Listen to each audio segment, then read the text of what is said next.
오늘은 사무엘의 고원 두 번째 시간에 말씀을 상고합니다.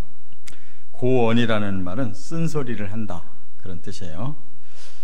사무엘은 이제 왕을 원한 이스라엘에게 정말 하나님께서 기름을 부라고 한 사울에게 기름 붓고 이제 왕정 시대가 시작되는데, 사무엘은 이제 뒤로 이제 빠져야 되기 때문에, 그러나 하나님의 뜻만큼은 정확하게 일러주고, 이 고언을 잘 받아들이면 이제 너희들이 하나님께 축복을 받으며 왕정 시대가 잘 될 거고, 만일 거역하면 멸망을 당할 것이다. 그래서요, 이 말은 그냥 엄포가 아니고 사실 그대로예요.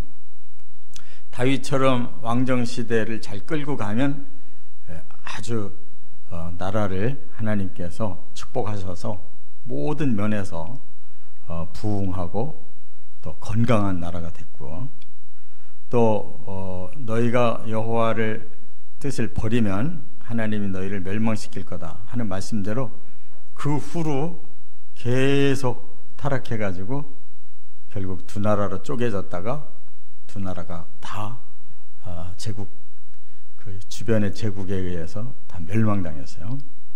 그러니까 하나님 말씀은 그냥 겉으로 듣고 말 말씀이 아니고, 이것은 사실이기 때문에 우리가 아주 말씀을 진지하게 듣고 우리가 결정을 하는데, 만일 하나님의 뜻을 우리가 순종하겠다고 하면 끝까지 인내하면서 그 길을 가면 되는 거고, 만약에 나는 하나님 말씀도 좋지만 내 생각대로 살고 싶다 하는 게 강하다면 하나님의 경고만큼은 항상 두려운 마음으로 살아야 된다는 거예요.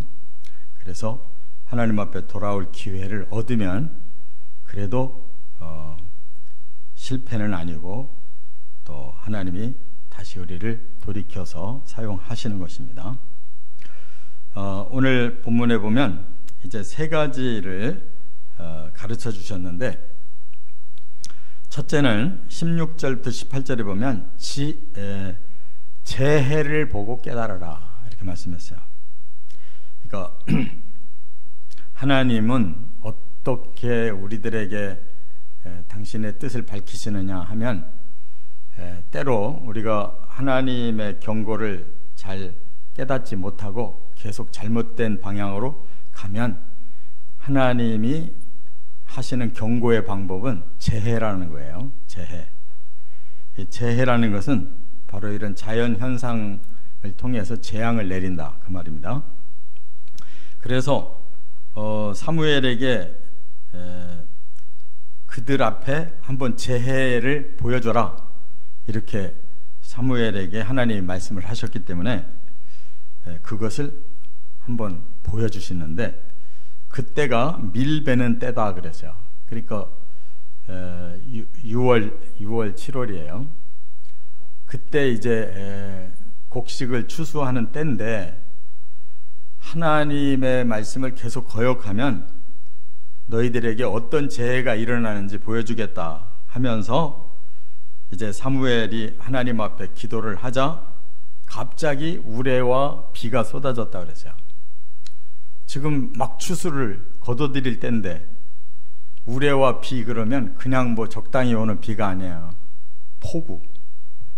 폭우가 쏟아져 가지고 그냥 다 들판이 다 쑥대밭 된 거예요.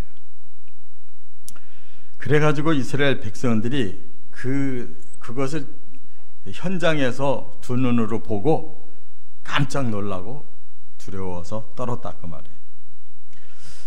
그것이 이제 경고기 때문에 뭐 잠깐 하다가 멈췄겠죠. 그러니까 그대로 이제 그들이 추수를 해서 살 수가 있었겠죠. 이것은 과거만이 아니에요. 지금도 똑같아요.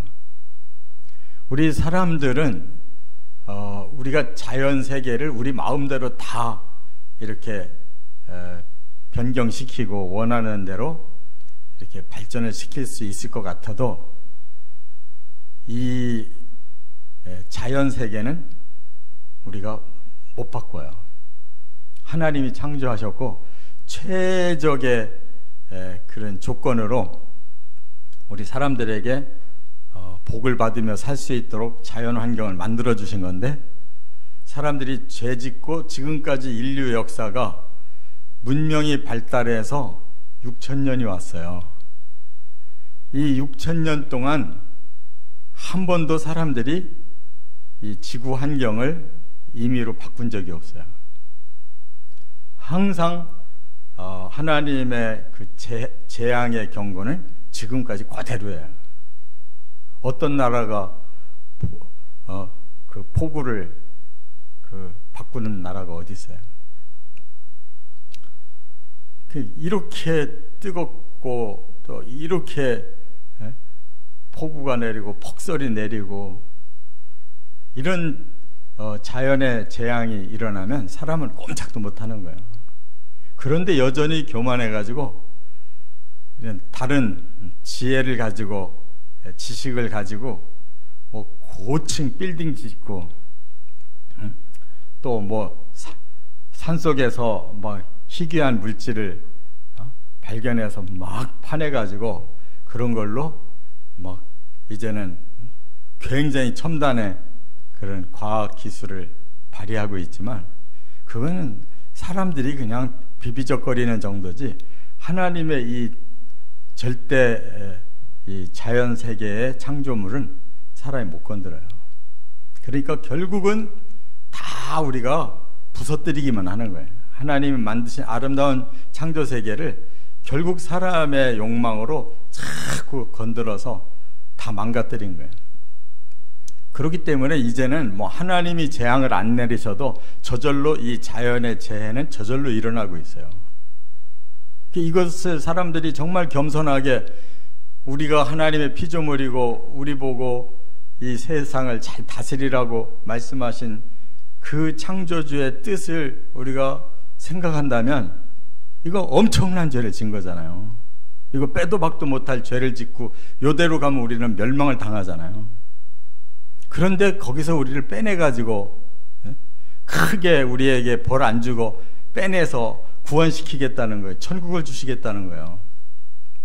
그러면 얼마나 감사하고 정말 이렇게 악한 죄인을 용서해서 하나님의 나라의 친백성으로 우리를 옮겨주시려고 하는 이 하나님의 계획이 얼마나 기가 막히냐. 이 세상은 그냥 없애버리시겠다는 거예요. 우리한테 책임 안 묻고. 근데 왜 이 이치를 모르냐 이거예요. 너무 뻔한 이치를 몰라. 그냥 아주 우리 사람들은 너무 뻔뻔해가지고 재앙이 오면 다 이게 남 탓 같아. 뭐 하나님이 왜 우리한테 이렇게 복을 안 주고 자꾸 이게 나쁜 걸 일으키나. 우리가 그 짓을 해놓고서 반성을 안 한다니까. 재앙이 내리거든 바로 하나님 정말 죄송합니다. 이게 우리들의 죄 때문입니다. 이렇게 나와야 당연한데 그런 말 한마디도 안 해. 대표기도 할 때 보면 한 번도 그런 얘기 하는 사람 못 봤어. 우리의 죄 때문입니다라고 눈물 흘리는 죄를 못 들어봤다고. 그러니까 재해를 보고 지금 깨달으라고 이스라엘 앞에 그냥 그 보리추수를 하는 그 현장에서 보여주신 거예요. 그럼 그들 어떻게 돼요? 완전히 굶어 죽는 거예요. 너희들이 내 말을 진정 거역하고 끝까지 망할 길로 간다면 내가 이렇게 반드시 할 거다. 이 사인을 보거든 회개해야 된다는 거예요. 이렇게 하나님은 우리를 위해서 경고를 하시는 거예요. 사람은 우리가 자유의지가 있고 우리가 얼마든지 지식이 있고 능력이 있어 잘할 수 있는데 왜 하나님이 자꾸 방해하나? 방해가 아니에요. 우리가 근본이 틀려먹어가지고 조금 잘하는 척 하다가 자신감 생기면 지멋대로 이제 나가기 시작하는 거예요. 인류의 역사가 지금까지 그렇게 왔어요. 제멋대로 온 거예요. 그렇기 때문에 하나님을 믿는 백성이라도 하나님의 창조주의 그 마음을 알고 감사해야 되고, 우리가 자꾸 불순종하고 교만을 떨고 엉뚱한 짓 하지 말고 겸손하게 이 창조의 세계에서 우리는 순종하고 하나님 뜻만 잘 실천하면 되는 거예요. 할렐루야. 하나님은 이 땅을 낙원으로 만들어 주시려고 했는데 첫 판부터 하나님 앞에 불순종하고 사탄이 시키는 짓을 저질러서 죄가 들어오니까 그걸 사람이 스스로 해결할 방법이 없잖아요. 이와 같이 하나님의 경고를 중하게 여겨야 된다는 거예요. 뭐가 어려운 일이 있으면 재수 없이 왜 이런 일이 일어나지? 재수 없는 게 아니라 재수가 있으니까 이런 일이 일어나는 거예요.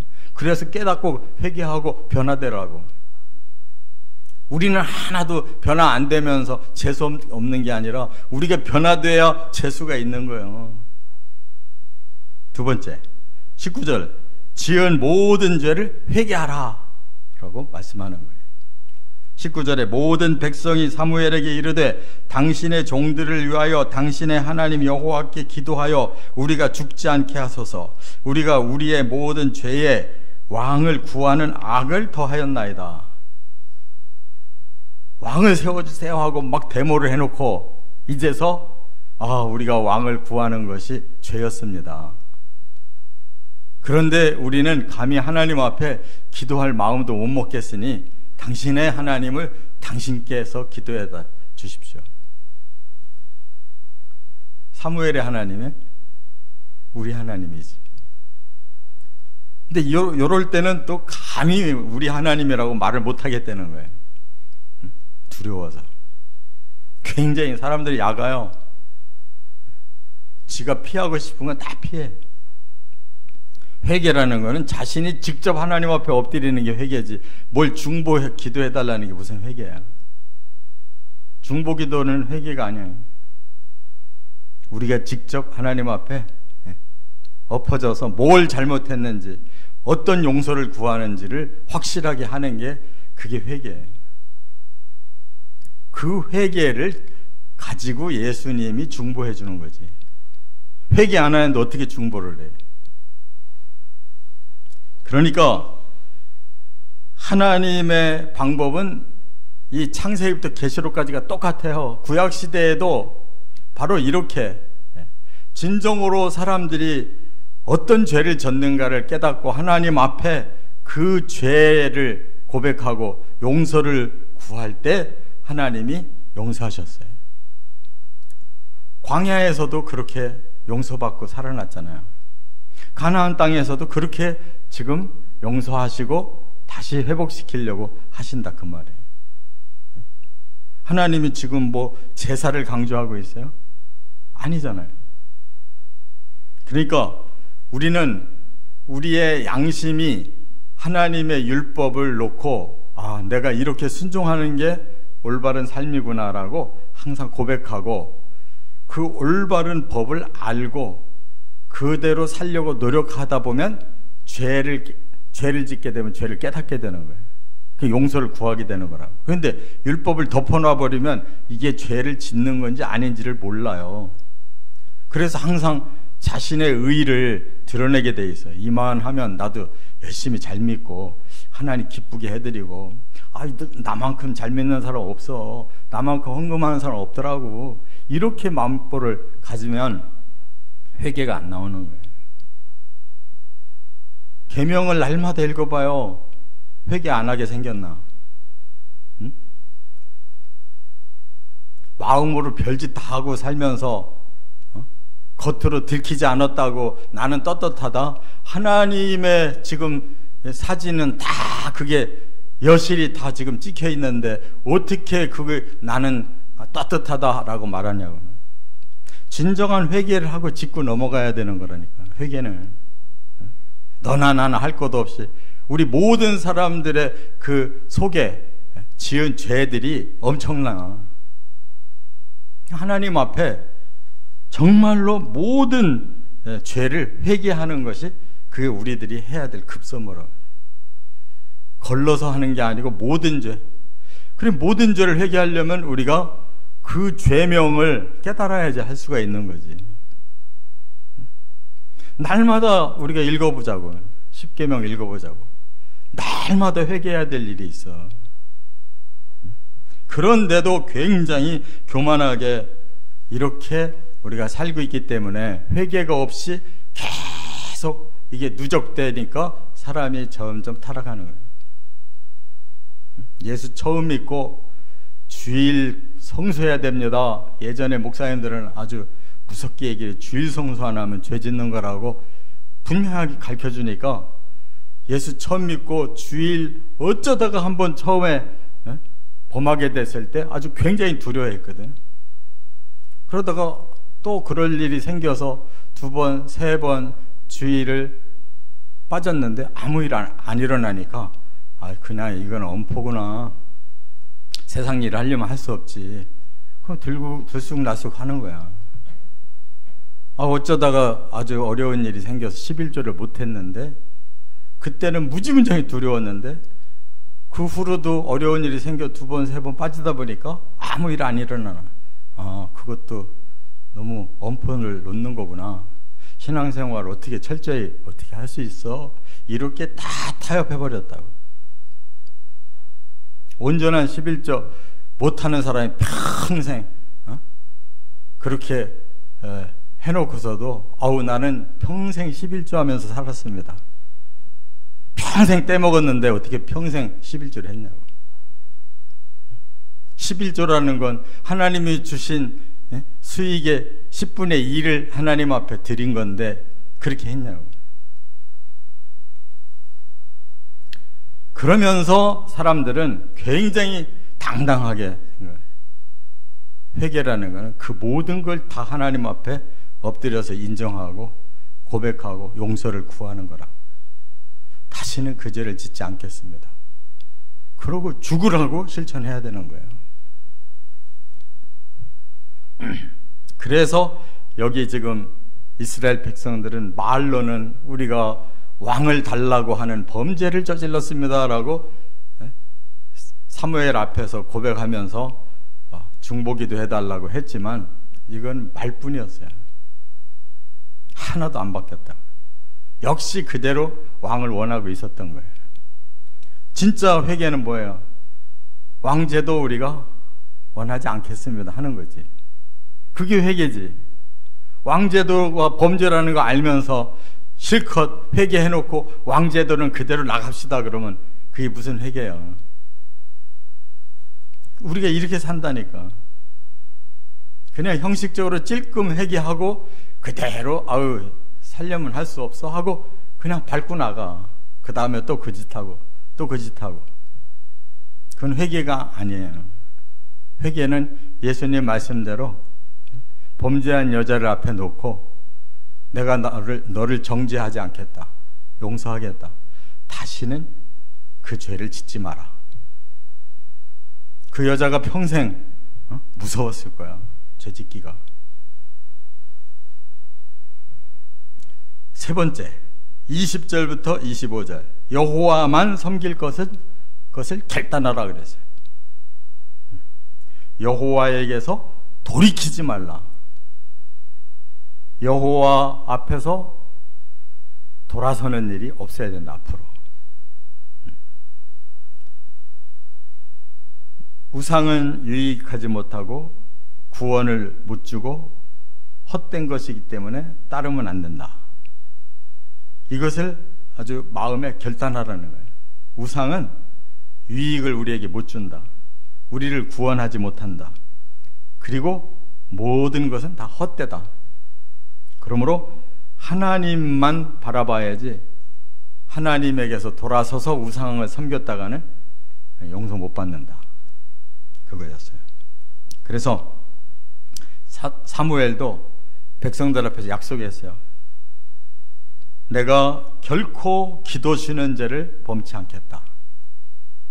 그러니까 사무엘은 지도자로서 또 제사장으로서 선지자로서 마지막 사사로서 그의 사명은 하나님과 백성 사이의 중보자라는 것을 너무 잘 알거든요. 그러니까 내가 이제 왕을 세워주셨으니 나는 뒤로 물러가겠지만 내가 해야 할 일은 여전히 있다. 하나님 앞에 너희를 위해 중보기도 하는 일, 이게 내 사역이다. 이거 쉬지 않겠다. 쉬는 것은 범죄다. 이렇게 인정을 했다. 그러니까 사무엘처럼 그렇게 말을 했으면 그렇게 지키고 변함없이 그 순종하는 삶을 살으니까 다윗까지 간 거예요. 사무엘이 살아서 계속 코치를 해주고 사울이 못한 일을 또 사무엘이 다시 채워서 이렇게 끌고 갔으니까 사울 시대가 넘어갔고 다윗에게 기름 부라고 또 다윗에게 기름 붓고 다윗이 잘 할 수 있도록 뒤에서 이렇게 중보했으니까 된 거란 말이에요. 만약에 사무엘이 그냥 거기서 빠지고 죽었다, 망했어요. 사울 시대 그냥 끝났어요. 이스라엘은 다윗 시대까지 갈 수도 없었어요. 사무엘이 거기까지 늙어서도 살아가지고 계속 중보기도를 하고 그렇게 코치를 해서 사울에게도 계속 바르게 가도록 인도를 했잖아요. 여러분, 신앙생활이라고 하는 것은 하나님만 섬기겠습니다 하는 약속을 지키는 것이 신앙생활이에요. 그거 못 지키면 신앙생활 중단되는 거예요. 교회는 다닐지 몰라도 그 사람의 신앙생활은 중단된 거예요. 하나님만 섬기겠습니다 했으면 삶의 방향이 계속 하나님을 위한 섬기는 삶을 살아야 돼요. 주일날 한 번 예배 나오고 일주일 내내 사회생활에 전진하는 사람들, 사회생활하는 거지 신앙생활하는 거 아니에요. 날마다 기도해야지. 날마다 말씀을 읽고 듣고 깨달아야지. 밥은 아침 저녁 다 먹으면서 왜 말씀은 안 먹어? 운동은 잘하는데 왜 기도는 안 해? 그게 벌써 잘못된 거잖아요. 목사부터 장로부터 권사부터 안수집사부터 다 해야 되는 거야. 여기 직분의 차이가 있다고 해서 그런 것이 특별한 코스가 아니에요. 다 일반 신앙생활의 코스예요. 평신도부터 모든 신자는 다 그렇게 살아야 되는 거예요. 목적이 돈 버는 데 있는 게 아니라 하나님 섬기는 데 목적이 있는 거예요. 돈은 수단인 거예요. 할렐루야. 목사만 그런 게 아니라 모든 신자가 똑같이 이 세상의 삶이 수단이지 목적이 아니에요. 우리의 목적은 하나님을 섬기다가 하나님의 나라에 가는 게 목적이에요. 거기에 아무 신분 상관없어요. 그렇기 때문에 우리가 직분을 여러 가지로 받는 것은 잘 섬기려고 받는 거지. 자기가 받은 은사만큼, 자기가 깨닫는 사명만큼 잘하면 하나님 나라에서 영광이 있으니까, 잘했다 칭찬을 받으니까, 기왕이면 하나님 잘 섬기고 싶어서 그 직분을 사모하고 감당만 하면 그 영광스러운 일이지. 그것이 여호와만 섬길 것을 결단하는 거예요. 하나도 생활 안 변하고 지 하던 그대로 습관대로만 살면서 나는 하나님만 섬기기로 결단했습니다. 뭘 결단했어요? 우리는 하나님 중심으로만 살겠다는 결단을 했으면 시간도 물질도 우리 삶의 목적도 다 하나님 중심이어야 되는 거라고. 목사만 그렇게 살아라는 게 아니에요. 하나님을 바르게 깨닫고 섬기시고 그 섬김의 결과가 천국에서의 영원한 생명과 영광이 있다는 것을 꼭 기억하시고 살아가시길 주의 이름으로 축원합니다.